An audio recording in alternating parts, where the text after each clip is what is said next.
وادی رضا کی کوہ ہمالا رضا کا گئے، اور جس سمت دیکھیے وہ علاقہ رضا کا گئے۔ بسم اللہ الرحمن الرحیم۔ الحمد للہ رب العالمین، والصلاة والسلام علی سید المرسلین وعلی آلہ واصحابہ اجمعین۔ اما بعد فاعوذ باللہ من الشیطان الرجیم، بسم اللہ الرحمن الرحیم۔ وَلْيُوفُوا نُذُورَهُمْ، صدق اللہ العظیم۔ وبلغنا رسولہ النبی الامین الکریم، ونحن علی ذلک لمن الشاہدین والشاکرین، والحمد للہ رب العالمین۔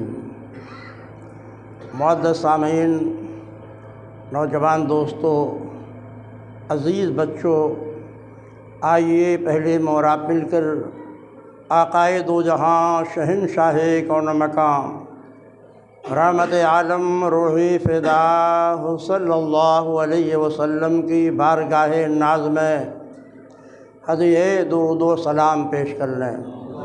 اللہم صلی علی سیدنا و نبینا مولانا محمد کما تحب ترضى بأن تصلي عليه صلاة وسلام عليك يا رسول اللہ صلی اللہ تعالی علیہ وسلم۔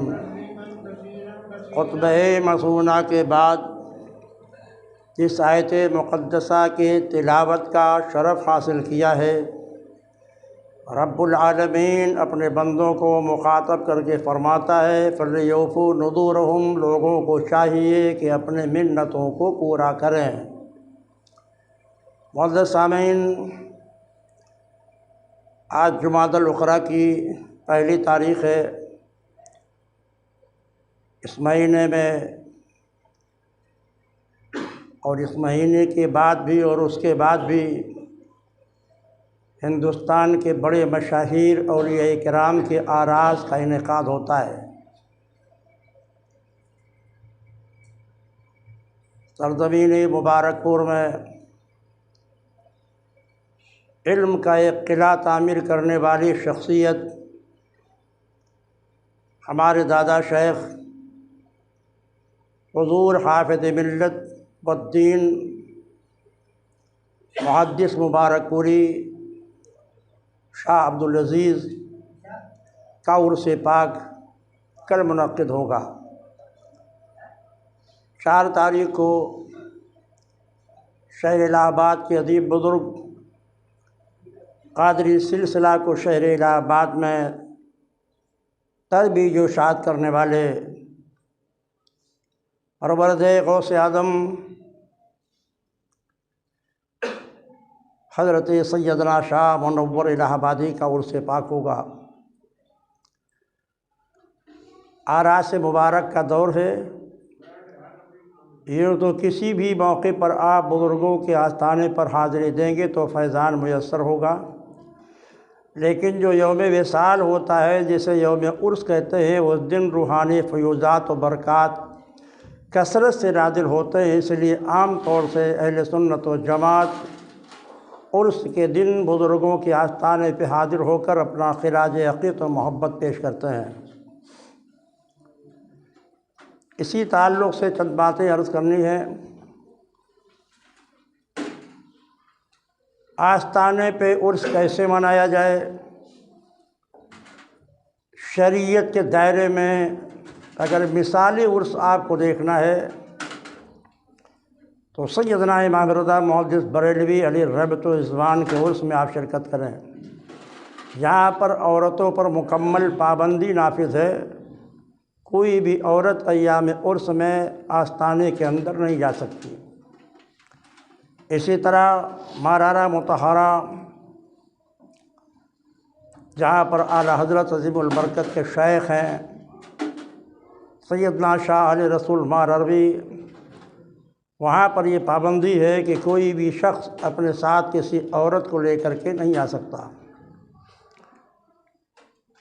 الجامعۃ الاشرفیہ مبارک پور میں حضور حافظ ملت کے مزار پر بھی جگہ جگہ نوٹ لکھا ہوا ہے کہ ایام عرس میں کوئی بھی شخص اپنی بیوی، بچے، عورتیں یا وہ بچیاں جو بلوغ کے قریب ہو گئی ہیں انہیں بھی یہاں لانے کی کوشش نہ کرے، اور وہاں کے والنٹیئر اگر کوئی شخص کسی عورت کو لے کے آتا ہے یا قریب البلوغ بچیوں کو تو انہیں راستے سے واپس کر دیا جاتا ہے۔ پھپھون شریف میں مسلسل کئی سال تک میں حاضر ہوا ہوں، وہاں پر بھی پوسٹر بھی لکھ دیا جاتا ہے کہ کوئی بھی صاحب اپنے ساتھ کسی عورت کو لے کر کے نہ آئے، اور اگر کوئی بھول کر پہنچ جاتا ہے تو آستانے کے باہر ہی سے واپس کر دیا جاتا ہے۔ عورتوں کی شکست سے کتنے فتنے پیدا ہوتے ہیں وہ اچھی طرح آپ اخبار میں پڑھتے رہتے ہیں۔ اس لیے مثالی عرف جس کو شریعت کے دائرے میں کہا جاتا ہے ان مقامات پر ہوتے ہیں۔ معزز سامعین، مجدد اعظم سیدنا مرزا محدث بریلوی نے بزرگوں کی آستانے پر جو حاضری کے آداب بتائے ہیں، ہم اہل سنت کو چاہیے کہ آستانے پہ جب بھی حاضر ہوں تو ان آداب کا خصوصی خیال رکھیں۔ آپ ارشاد فرماتے ہیں کسی بھی بزرگ کے ہاں آپ حاضری دیجیے تو نیاز فاتحہ پڑھنے کے لیے اتنی دور بیٹھیے جیسے کہ آپ زندگی میں کسی بزرگ کے پاس یا شیخ کے پاس بیٹھا کرتے ہیں، ایک دم ٹچ ہو کر کے مت بیٹھیے۔ ارشاد فرماتے ہیں کہ مزار پاک کو نہ بوسہ دے نہ ہاتھ لگائے۔ چوکھٹ کی بوسہ لینے میں کوئی حرج نہیں ہے، یعنی آستانے پر آپ داخل ہونے سے پہلے تو دروازے کا چوکھٹ ہے اسے ہاتھوں سے چوم کر کے چہرے پر لگا لیجیے۔ اندر مزار کے بارے میں آداب مزار میں وہ فرماتے ہیں کہ نہ تو ہاتھ لگائے نہ ہی بوسہ دے، اور طواف تو بالاتفاق ناجائز و حرام ہے کسی مزار کا طواف کرنا، کیونکہ یہ کعبہ شریف کے مختصات میں سے ہے جس کا طواف دنیا بھر کے مسلمان کیا کرتے ہیں۔ تو جب بھی آپ کسی آستانے پہ حاضر ہوں تو ان کا خیال رکھیں۔ حاضر ہونے سے پہلے سلام عرض کیجیے، اتنا دور بیٹھیے، جو کچھ پڑھنا ہے پڑھ کر کے ایصال ثواب کرنا ہے آپ کو، جیسے زندگی میں آپ بیٹھتے ہیں، بجائے مزار شریف کو چومنے کے آستانے کے چوکھٹ کو آپ چومیے۔ معزز سامعین، آپ کو جو میسر ہو آپ اسے پڑھیے، اور پڑھنے کے بعد صاحب آستانوں کو اس کا ثواب پہنچائیے، اور پھر یوں دعا مانگیے آپ کا جو بھی مقصد ہوئے اللہ اپنے اس محبوب کے وسیلے سے ہمارے اس مقصد کو قبول فرما لے۔ ایک طریقہ یہ ہے کہ صاحب مزار کو وسیلہ بنائیے کہ اللہ ہم تیرے محبوب کے وسیلے سے تیری بارگاہ میں دعا کرتے ہیں کہ میری یہ پریشانی حل فرما دے یا مجھے یہ مقصد حاصل ہو جائے۔ ایک طریقہ یہ ہے۔ دوسرا طریقہ ہے کہ آپ جو کچھ پڑھیے صاحب آستانہ کو نذر کرنے کے بعد، ثواب پہنچانے کے بعد، آپ صاحب آستانہ سے عرض کیجیے اے اللہ کے محبوب، آپ خدا کے چہیتے ہیں، ہماری زبان گناہوں سے آلودہ ہے، آپ میری یہ مدعا اپنے پروردگار سے عرض فرما دیجئے کہ وہ میرے اس مراد کو پورا فرما دے۔ معزز سامعین، یہ آداب آستانہ ہے۔ بہتر ہے کہ آپ پھولوں کی چادر پیش کریں، جو بھی پھول میسر ہو۔ پھولوں میں نکھت بھی ہوتی ہے، تازگی بھی ہوتی ہے، خوشبو بھی ہوتی ہے، اور ایک حدیث پاک سے یہ بھی ثابت ہوتا ہے کہ اگر کسی گنہگار کے قبر پر پھول پاشی کی جائے تو اللہ اس کی وجہ سے اس کے گناہوں کو معاف فرما دیتا ہے، اور اگر وہ صاحب آستانہ گناہگار نہیں ہے تو اللہ تعالیٰ اس کے درجے کو بلند فرماتا ہے۔ وہ حدیث آپ کئی بار سن چکے ہیں جو بخاری شریف کی روایت ہے کہ سرکار ایک خچر پر سوار ہو کر گزر رہے تھے، ایک قبر کے پاس، دو قبروں کے پاس گزرے، وہ دونوں نئی قبریں تھیں۔ آپ کا جو خچر تھا وہاں پہنچنے کے بعد بدک گیا۔ تب حضور اقدس صلی اللہ علیہ وسلم ارشاد فرماتے ہیں یہ دونوں قبر والوں کو عذاب ہو رہا ہے، اور عذاب کسی بڑے گناہ کی وجہ سے نہیں، یعنی کوئی ایسا گناہ نہیں تھا کہ اگر یہ بچنا چاہتے تو بچ نہ سکتے، آسانی سے بچ سکتے تھے۔ اب حضور نے ماضی کی خبر دی کہ قبر میں عذاب ہو رہا ہے، اور پھر حضور اقدس صلی اللہ علیہ وسلم ارشاد فرمایا عذاب کسی ایسی بات کی وجہ سے نہیں کہ جس سے بچنا ان کے لیے کوئی بڑی بات یا مشکل تھی۔ ایک تو پیشاب کے چھینٹوں سے نہیں بچتا تھا، اما احدہما فلا یستنزہ من البول، یعنی اس ایک مسلمان پر اس لیے عذاب ہو رہا ہے کیونکہ وہ پیشاب کے چھینٹوں سے نہیں بچتا تھا، اور دوسرے پر اس لیے عذاب ہو رہا ہے کہ یمشی بالنمیمہ، وہ چغلیاں کھا کر لوگوں میں لگائی بجھائی کر کے جھگڑے پیدا کرتا تھا۔ ظاہر ہے یہ دونوں ایسے کام ہیں کہ آپ آرام سے اسے بچ سکتے ہیں۔ پھر حضور نے کھجور کی ایک شاخ لی اور قبر پر دونوں کے نصب فرما دیا، اور پھر فرمایا کہ جب تک یہ شاخیں خشک نہیں ہوں گی اللہ ان کے عذاب کو ہلکا فرما دے گا۔ یہ خففا کا لفظ آیا ہے، اس سے یہ پتہ چلتا ہے کہ صاحب قبر اگر وہ گنہگار ہے تو پھول ڈالنے سے، کسی طرح شاخ کے رکھنے سے اسے اس کے گناہوں کی تخفیف ہوگی۔ اور شریعت کا یہ اصول ہے کہ مرنے والا اگر گنہگار نہیں ہے تو پھر اس سے درجات بلند ہوتے ہیں۔ جیسے بچے ہیں کہ بچوں کا انتقال ہو جاتا ہے تو ہم ان کے لیے بھی جنازے کی نماز پڑھتے ہیں، حالانکہ جنازے کی نماز دعائے مغفرت کے لیے ہوتی ہے، وہ تو بے قصور ہیں، بھی انہوں نے کوئی جرم بھی نہیں کیا ہے، لیکن اس لیے پڑھے جاتے ہیں، نماز جنازہ پڑھی جاتی ہے کہ اللہ ان کے درجات کو بلند کرے گا اور ان کے گارجین کو صبر و سکون عطا ہوگا۔ معزز سامعین،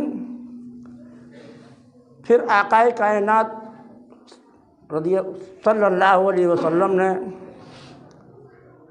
ماضی اور حال کی خبر دے کر مستقبل کے بارے میں بتا کر آگے بڑھ گئے۔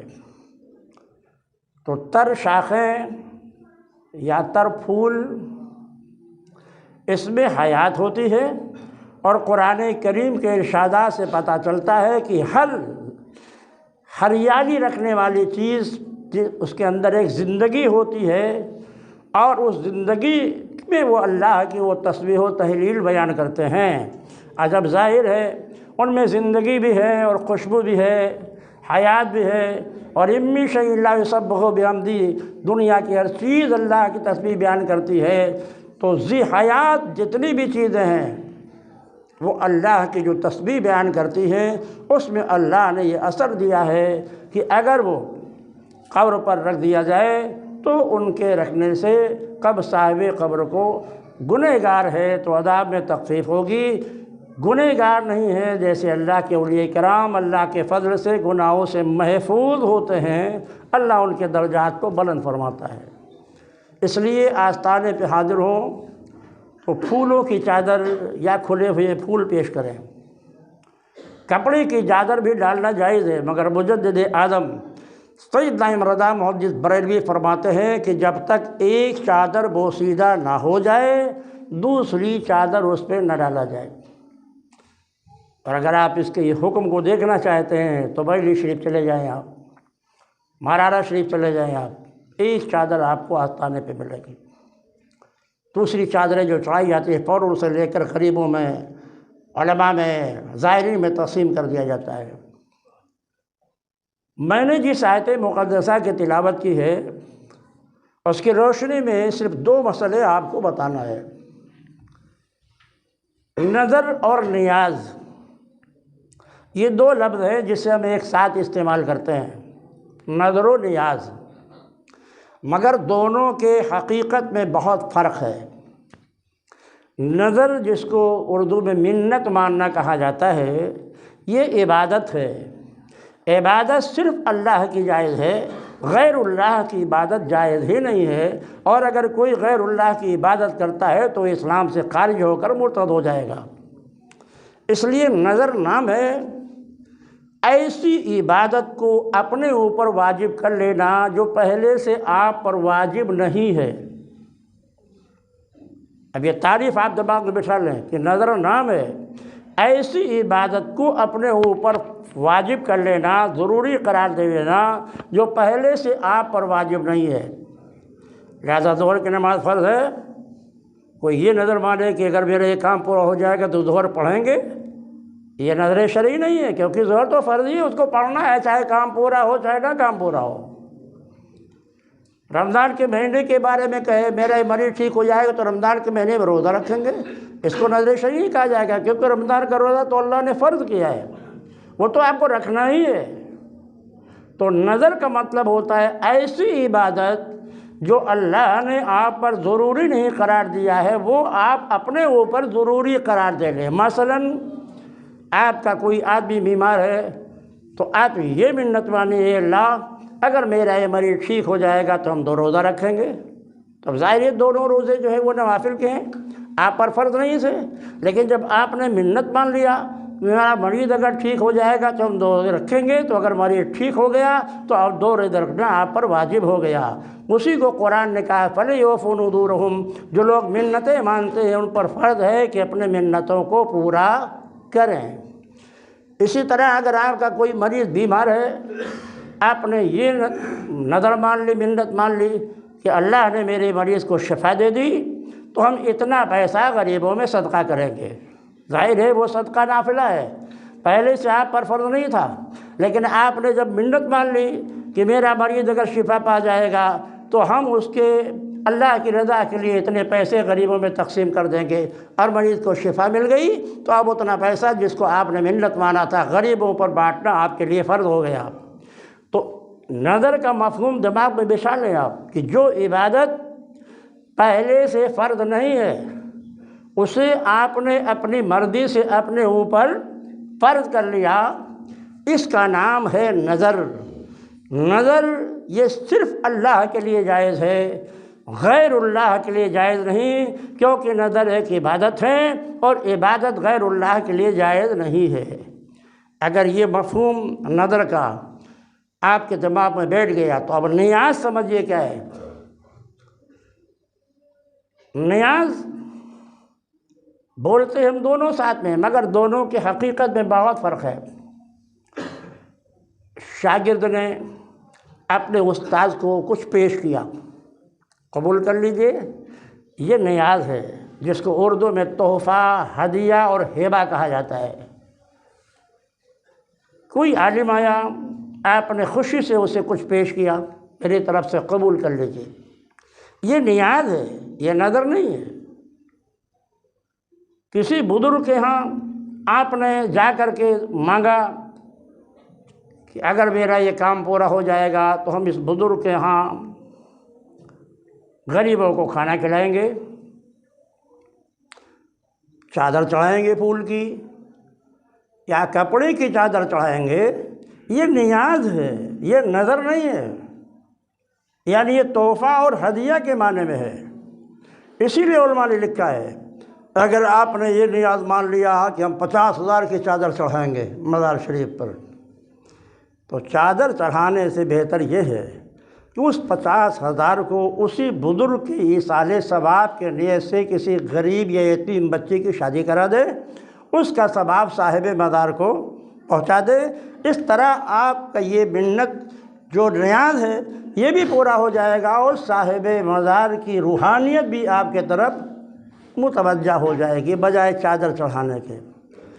غریب بچے ہیں، ان کے پاس فیس ادا کرنے کے لیے پیسے نہیں ہیں، آپ نے نظر مان لیا تھا کہ ہم 5,000 روپے کی چادر چڑھائیں گے، آپ بجائے چادر چڑھانے کے وہ 5,000 روپے اس کسی غریب بچے کے فیس کو دے دیں آپ، اور اس کا ثواب صاحب آستانہ کو آپ پہنچا دیں۔ آپ نے نظر مان لیا تھا ہم 10 ڈیگ 11 ڈیگ وہاں چڑھائیں گے، اگر آپ بجائے ڈیگ چڑھانے کے 11 ڈیگوں میں جو پیسہ خرچ ہوتا ہے اسے آپ یتیم بچیوں کی شادی میں دے دیں، غریبوں کے فیس میں ادا کر دیں، کسی غریب کی مدد کر دیں، کسی غریب کے لیے بیمار ہے علاج کے لیے دوا دلا دیں اور اس کا ثواب صاحب آستانہ کو پہنچا دیں، تو چادر چڑھانے کے مقابل میں ان کی روحانیت بھی آپ کی طرف زیادہ متوجہ ہو جائے گی اور غریبوں کا بھلا بھی ہو جائے گا۔ اس لیے دوستو، نیاز اور نظر کا فرق یاد رکھو۔ نیاز کا مطلب ہوتا ہے کسی بڑے کی بارگاہ میں کوئی تحفہ پیش کرنا، کوئی ہدیہ پیش کرنا، اس کو نیاز کہا جاتا ہے۔ اس کو نظر عرف میں بولتے ہیں، اسی لیے اس کو نظر عرفی بمعنی نیاز اور تحفہ کہا جاتا ہے۔ یہ نظر شرعی نہیں ہے جس کا پورا کرنا آپ کے لیے ضروری ہو۔ کچھ لوگ یہ نظر مان لیتے ہیں کہ ہم 11 ڈیگ جو ہے وہ چڑھائیں گے حضرت کے ہاں۔ حضرت ہی کیا جا کے چڑھانا ضروری نہیں ہے، اگر آپ نے گھر پہ بھی بنا لیا اور بنا کر کے غریبوں کو کھلا دیا تو بھی وہ ثواب صاحب آستانہ کو پہنچ جائے گا۔ یہ ضروری نہیں کہ وہیں جا کر آپ ڈیگ چڑھائیں ہیں۔ اس لیے نظر و نیاز کا فرق سمجھیے۔ اگر آپ یہ فرق سمجھ چکے تو اب نظر کی 2 قسمیں ہیں، اور نظر کا مفہوم بتا چکے ہیں۔ ایک ہے نظر مطلق، یعنی آپ نے اللہ کی بارگاہ میں یہ عہد کر لیا کہ میں نے اللہ کے لیے اپنی ذات پر 10 رکعت نماز فرض کر لی، منت مان لی آپ نے۔ 10 رکعت نماز نفل میں نے اپنی ذات پر رضا الہی کے لیے لازم کر لیا، یہ نظر مطلق ہے۔ اگر آپ نے اس طرح کہہ دیا تو اب آپ کو نماز پڑھنا ضروری ہو گیا۔ زندگی میں چاہے جب ادا کریں آپ کی منت پوری ہو جائے گی۔ اس لیے نظر مطلق ہے، جب چاہیں زندگی میں آپ روزہ رکھ سکتے ہیں، روزے نوافل کی نظر مانی تھی آپ نے، جب چاہیں زندگی میں صدقہ کر سکتے ہیں، جب چاہیں غریبوں کو آپ کپڑا پہنا سکتے ہیں۔ یہ نظر مطلق ہے، یعنی آپ کا یہ کہنا کہ میں نے اپنی ذات پر یہ چیز لازم کر لی ہے اللہ کی رضا کے لیے۔ اب وہ چیز چاہے وہ نماز ہو، چاہے وہ روزہ ہو، چاہے کسی غریب کی مدد ہو، یہ نظر مطلق ہے۔ اس کا پورا کرنا فرض ہے، مگر چونکہ اسی وقت کے ساتھ خاص نہیں ہے، اس لیے آپ زندگی میں جب چاہیں اسے ادا کر دیں گے اور آپ کا واجب ادا ہو جائے گا۔ ایک ہوتا ہے نظر مقید، یوں آپ مانیے اگر میرے مریض کو شفا مل گئی تو ہم اللہ کی رضا کے لیے 10 رکعت نماز نفل پڑھیں گے، یہ نظر مقید ہے۔ یعنی اگر مریض کو شفا مل گئی تبھی آپ کو وہ نمازیں پڑھنا ضروری ہیں، اور اگر مریض کو شفا نہیں ملی تو پھر وہ مقید تھا مریض کی شفا کے ساتھ، لہذا اب اسے پورا کرنا آپ کے لیے ضروری نہیں ہے۔ اسی طرح آپ نے نظر مطلق مانا کہ ہم 2 دن روزہ رکھیں گے اللہ کی رضا کے لیے، تو یہ نظر مطلق ہوا، مقید نہیں ہوا۔ اور اگر اسی کو یوں مان لیجئے کہ میرا مریض شفا پا جائے گا تو 2 روزہ رکھیں گے، یا ہمارا مسافر بسہولت ہمارے گھر واپس آ گیا تو ہم 2 روزہ رکھیں گے، تو یہ ہے نظر مقید۔ یعنی جب وہ آدمی آ جائے گا تبھی روزہ رکھنا آپ پر فرض ہوگا، مریض شفا پائے گا تبھی آپ پر وہ جو آپ نے نظر مانی ہے اس کا پورا کرنا ضروری ہوگا۔ نظر کی ایک قسم یہ بھی ہے کہ آپ وقت کا تعین کر دیجئے، اگر میرا مریض 1 ہفتے میں درست ہو گیا تو آنے والے دوشنبے کو روزہ رکھیں گے، اور مریض ٹھیک ہو گیا تو اب دوشنبے ہی کے دن روزہ رکھنا آپ کے لیے ضروری ہے۔ معزز سامعین، اس لیے نظر و نیاز کا فرق سمجھیں۔ اگر آپ کو کوئی مغالطہ کرتا ہے، دھوکہ دیتا ہے کہ دیکھو سنی علماء تو بزرگوں کے نظر مانتے ہیں اور نظر عبادت ہے، عبادت غیر اللہ کے لیے جائے نہیں، تو ہم سے کہیے کہ آپ نے نظر اور نیاز کا فرق نہیں سمجھا، اس لیے آپ کو فریب اور دھوکہ ہوا۔ ایک ہے نظر شرعی، ایک ہے نظر عرفی جو معنی میں تحفہ کے ہوتا ہے، ہدیہ کے ہوتا ہے، اس کو بھی کبھی کبھی نظر کہتے ہیں۔ علماء کے پاس آپ لے جاتے کہتے ہو یہ نظر قبول کر لیجئے، حالانکہ یہ نظر شرعی نہیں ہے، یہ نظر عرفی ہے، یعنی بمعنی تحفہ ہے، ہدیہ ہے۔ اس لیے عزیزو، آستانوں پہ جائیے، شریعت کے اصول و آداب کا خیال رکھیے۔